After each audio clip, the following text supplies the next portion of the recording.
Hello there, everybody. My name is Thavius Beck, and in the following tutorial course, I'd like to talk to you in a bit more detail about some practical approaches for using Elektron's Analog 4. If you're not familiar, the Analog 4 is an analog subtractive synth that has 4 voices and 4 parts. So if we look over here, we have 4 different tracks, and each track can host a separate instrument. Each instrument can access up to 4 voices. So if you want to, you could have one track with a pad where you're playing a chord, and another track set up with a monophonic bass. You could have 4 different sounds that are all monophonic. There's a lot of different ways to play with the way the voices are allocated. So that makes it very flexible.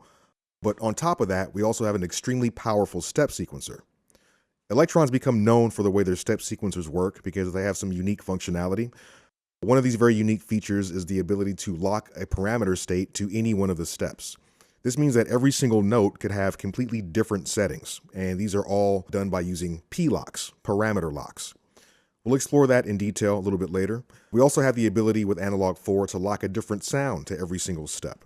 This is really useful if we want to use one of our tracks, have it use just one voice, but create a drum beat and have the other 3 parts playing some other monophonic synth parts.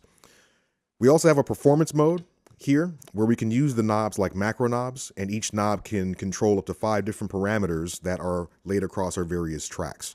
So for live performance, this is also quite beastly. Now, in terms of approaching this, when it comes to Elektron gear, it's pretty well known that there's a relatively steep learning curve. A lot of people who are new to the Elektron workflow and terminology get a bit inundated and a little bit discouraged when trying to learn this stuff from scratch. So my goal here is not to regurgitate the manual to you, but instead approach this in a slightly more easy to digest, more practical workflow.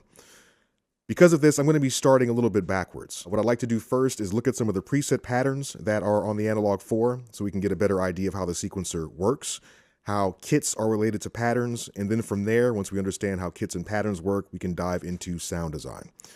So hopefully you're prepared for the journey, and I'm excited to tell you all about it. So let's get started.